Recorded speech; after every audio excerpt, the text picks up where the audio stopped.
Assalamualaikum warahmatullahi wabarakatuh, and very good morning to Professor Soidi and also my fellow friends. So, today we would like to discuss a topic regarding the viruses and malware threats to security, privacy, and trust. Okay, I'll go to my outline.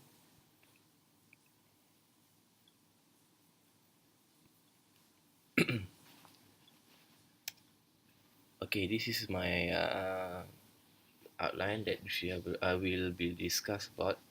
Okay, some introductions, and then we're talking about what is malware, and then what is a mobile malware. So what is the malware symptoms, and some precautions, prevention and removal, and the common security vulnerability, and I make it some conclusion about my slide.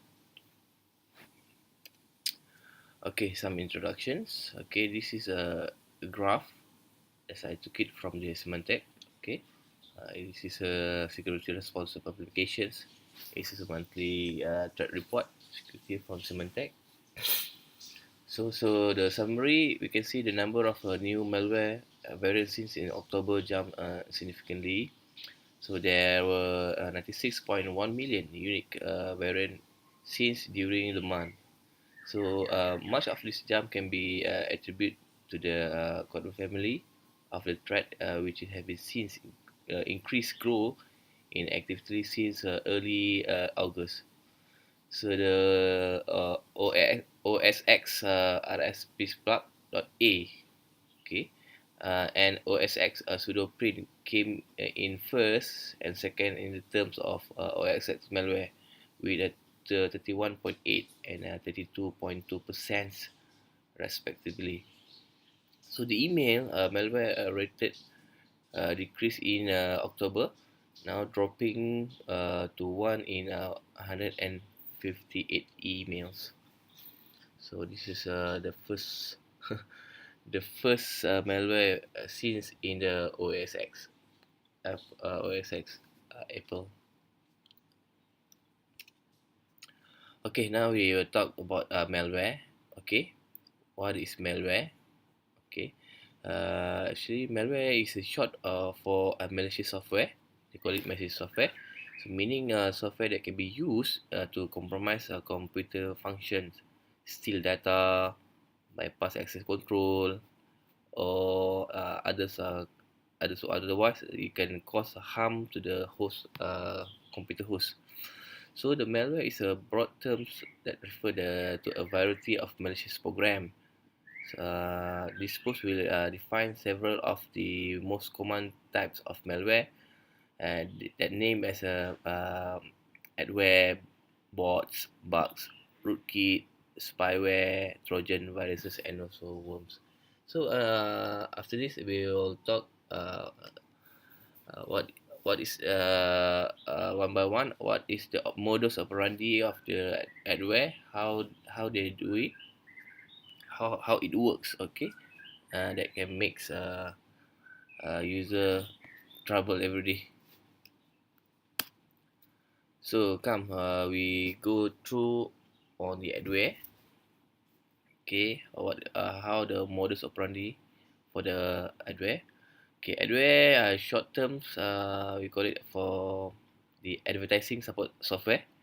Okay, it's a type of a malware that automatically deliver advertisements.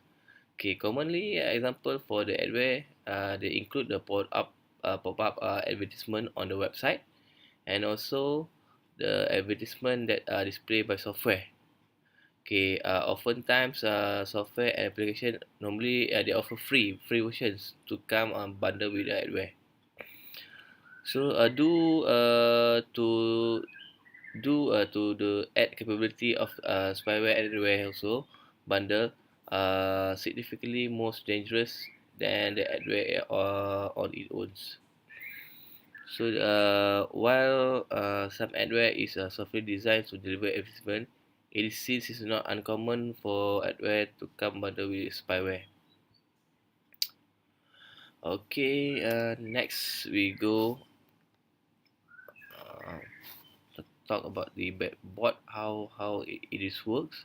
Okay, bot actually is a software program and then create to automatically perform a specific operation.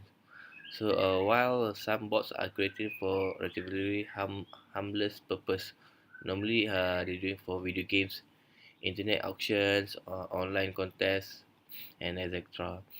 So it is become increasing commonly to see bots being used maliciously.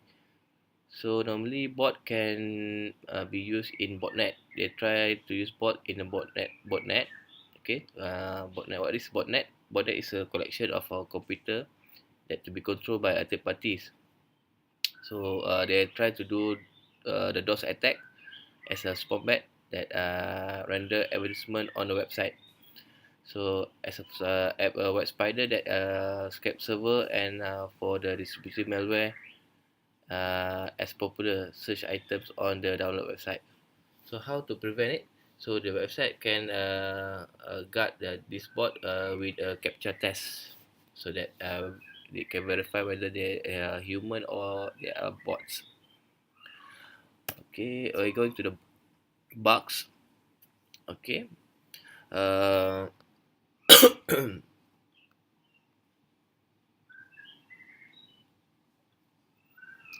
bugs normally is a flow produce and undesired outcomes. And then for the security, so the security bugs are normally attack for the user authentication. And also it can be prevent with developer education.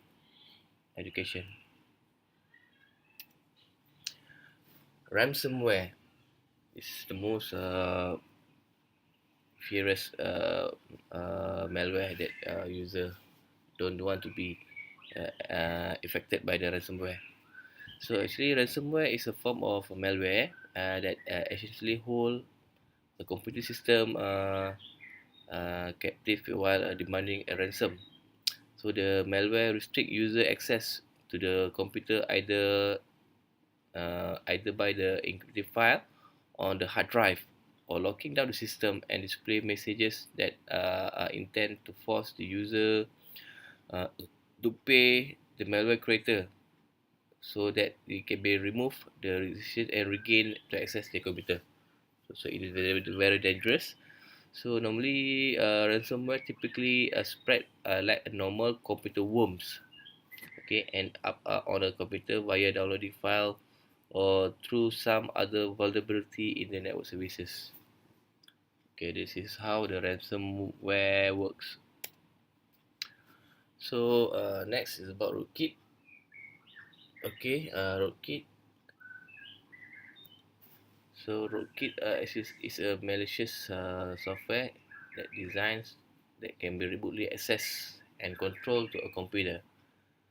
Actually, rootkit is very hard to prevent, but it can protect by regularly patching a vulnerability, such on your operating systems and also your other software that be installed on your computer. Spyware. Spyware is a type of malware also, and then that functions by spying on user activities without their knowledge. This is very dangerous. Okay, this spyware capability can include activity monitoring. So they can monitoring what your activity. So they try to collecting the keystrokes and data harvesting, such as your account information, your logins, your financial data, and also more.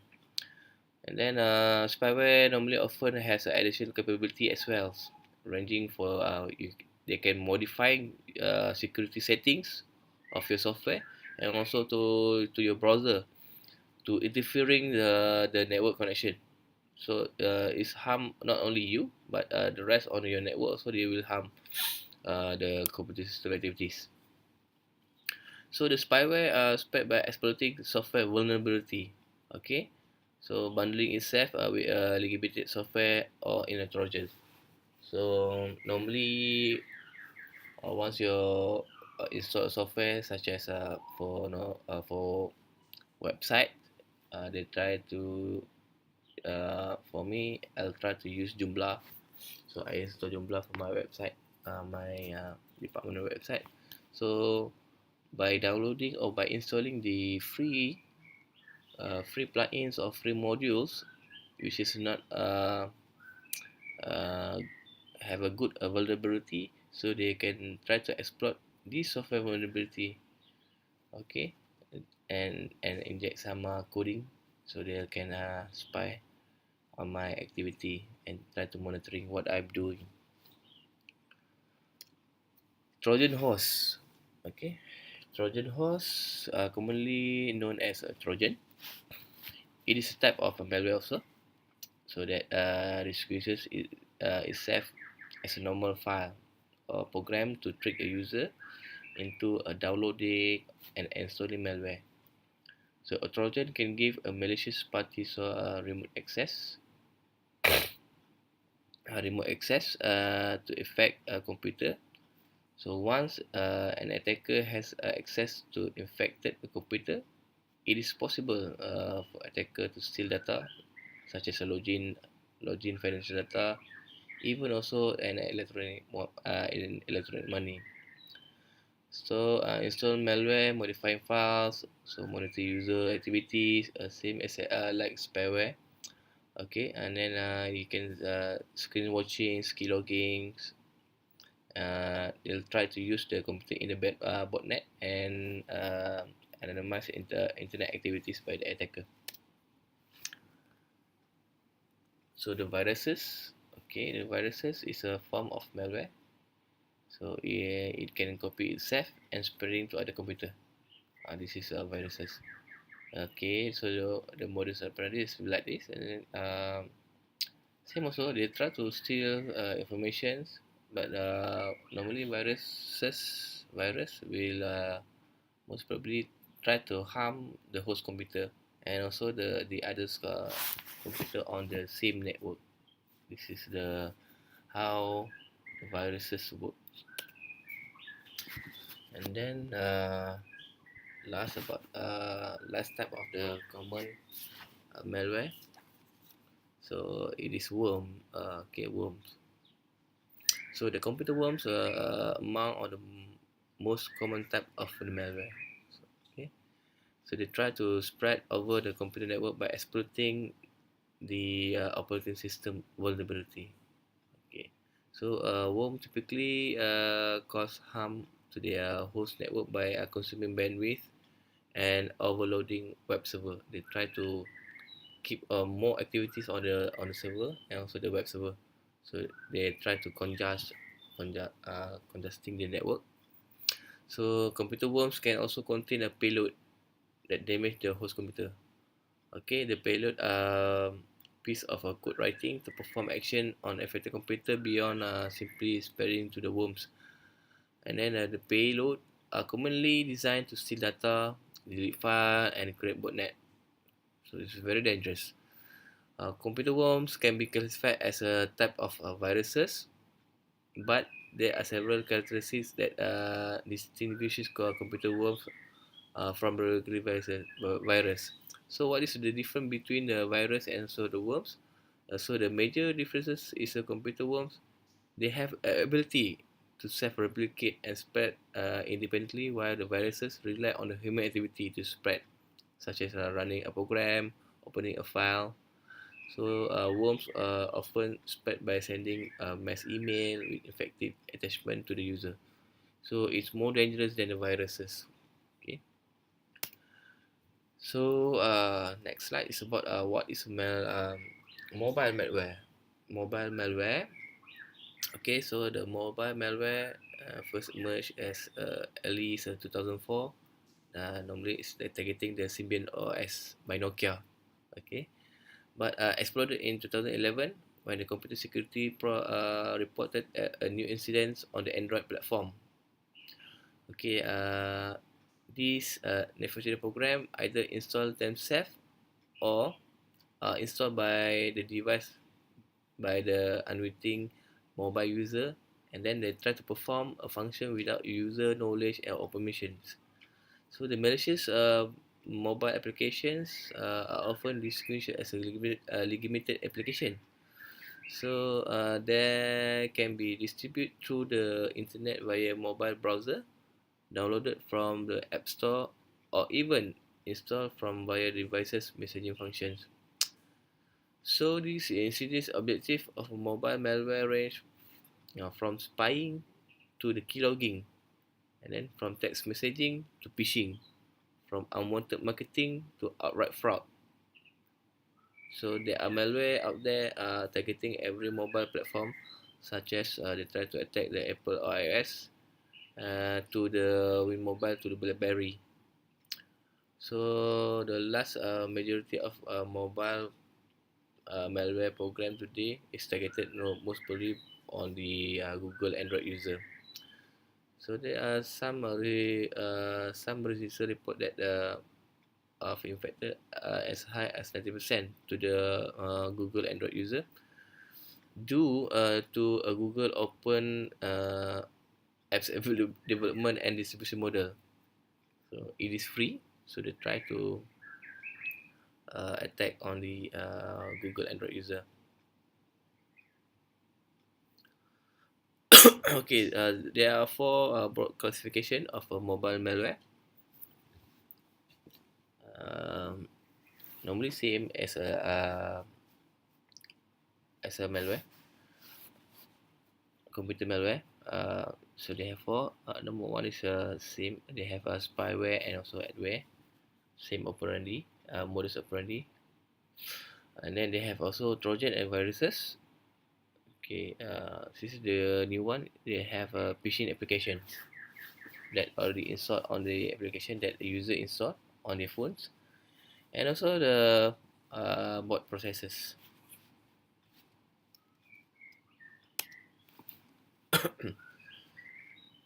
So now let's we check about the malware symptom. When you affected on the malware on your computer, okay, so you can see some symptom on your computer, such as the increase of CPU usage. Okay, uh, you see, you are not use a lot of application when doing some works on your computer. Okay, but it takes the computer so slow. Okay, but you only open one program, but your computer is very slow, and then your CPU usage is increasing. And also the other symptoms that you can't connect to the network. Okay, even your own network. Okay, in your home. And then sometimes the worst things to do is you try to freezing and crash your systems. Okay, you cannot do anything. Your PC will hang, and then you have to restart your PC. Other sometimes they come with blue screens. Okay, this is the malware symptoms. Okay, what is the mobile malware symptoms? Okay, for the handphones. Okay, for the mobiles, sometimes it will frozen. Okay, it will frozen application, and then it'll try to reboot. Okay, it'll try to reboot. Reboot failure.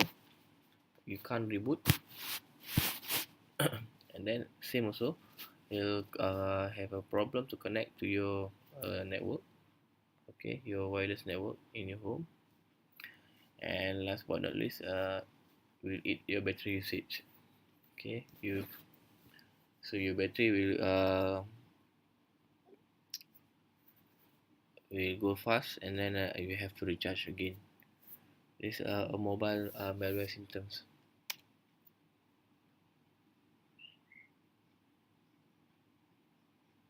So these are the prevention and removal.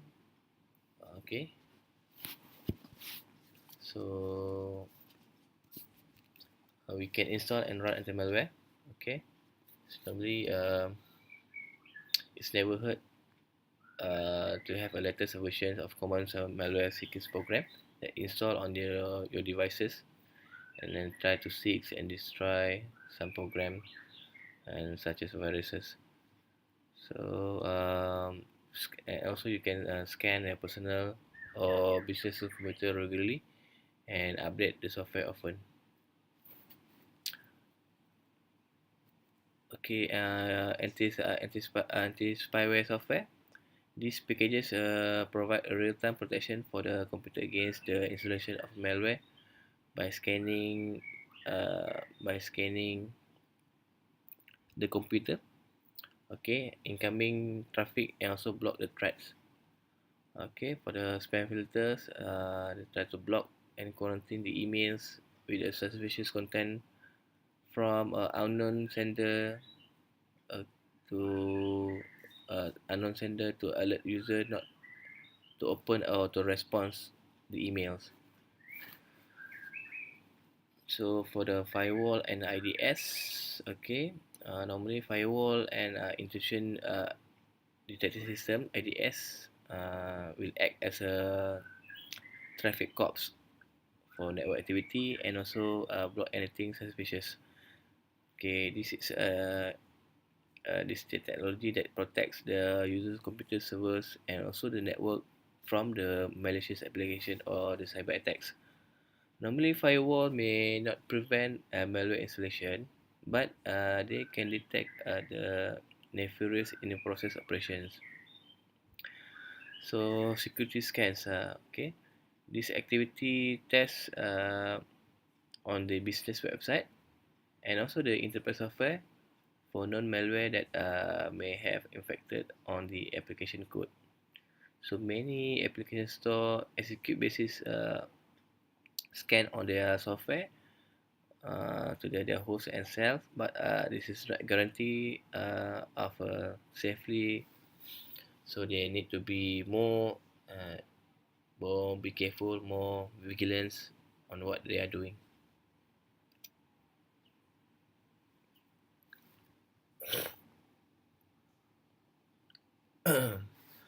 Okay, last it's not least about the common security vulnerability. So they have 1, 2, 3, 4, 5, 6, 7, 8, 9, 10.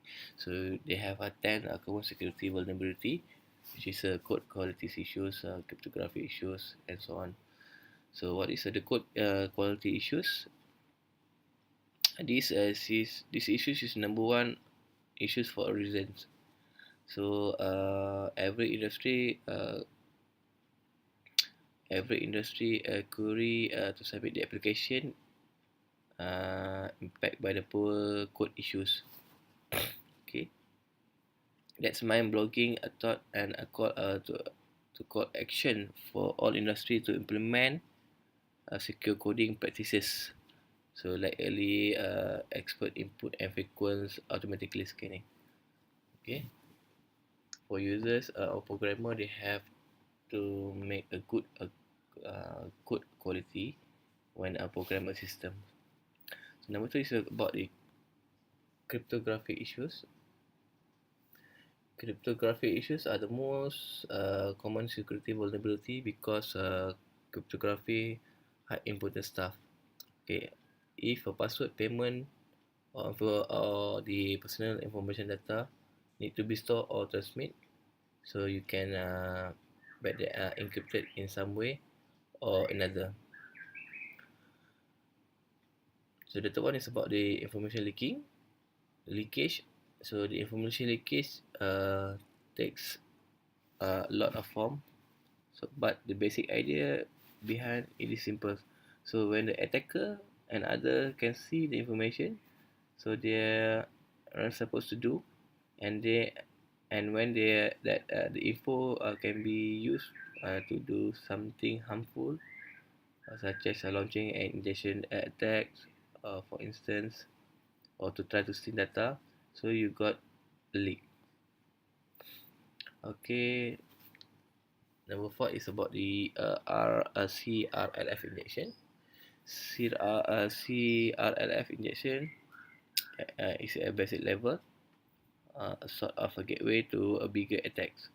By placing inline By placing the end of line commands in expected places, attacker can inject codes that does all sort of nasty things to the code. So including the website defacements, cross scripting, browser hijacking, and a lot more. Okay, the fifth one is the cross-site scripting. This is another injection attack. So it will occur when the attacker abuse areas of a site, building around a dynamic content, execute code that could result in a hijacker user account, and then try to hijack a website, a web browser, and more. So next one is about the directory traversal. This is more scary because it doesn't require much in a way of tool or knowledge to the damage. But indeed, anyone with a browser and mastery of a basic concept could attack an unprepared site. They try to gaining access to a larger file systems and all the good stuff it contains, such as usernames and so password, critical files, and also the application source code. So next is about the insufficient input validations. So in the nutshell, properly handling and sanitizing your input ensure that the stuff user send to your server can only act in a predictable way. Fail to do this, you have insufficient validations. So a number of common security vulnerability that allow the malicious malware, the malicious software to read and to steal data and also hijack the session on the browser. SQL injections. Okay. SQL injection is of to make use the most common security vulnerability around. So yet another injection attacks. This one all about the SQL query. So the attacker will repeatedly put them in input areas, playing a guessing a game that can cause user, admin, and also enterprise very serious trouble.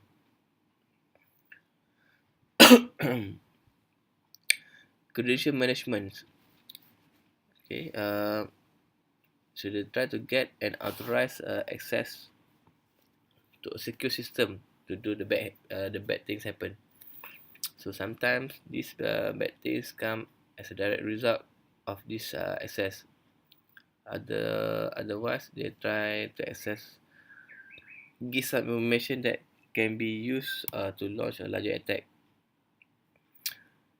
In the events, they're taking a careful measurement to confirm the identity when they are given access to the important info uh, to the bad user to attack. And then last but not least is about the time and state error.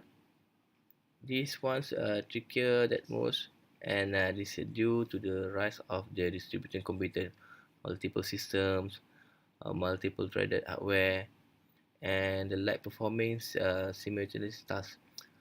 So like a lot of other attacks, it is also has a lot of phases and can result in a lot of bad outcomes when attacker utilizations like execution of unauthorized code. Okay, we come into conclusions here. So when they threat, they have a motive and goal, and they'll try to use various method to exploit the vulnerability. So note that ignorance employees usually have a no motive and also goes for the causing damage. The damage is essentially also the malicious attacker can decide ignorance employees by using the social network social engineering to gain the entry. So the attacker could masquerade as an administrator and ask for the password and the username. So once the employees are not well trained, okay, when the employee is not well trained and are not secure aware, can be fall for these environments. Okay, that's all for me. Okay, thank you very much. So any comments we will discuss on the WhatsApp groups.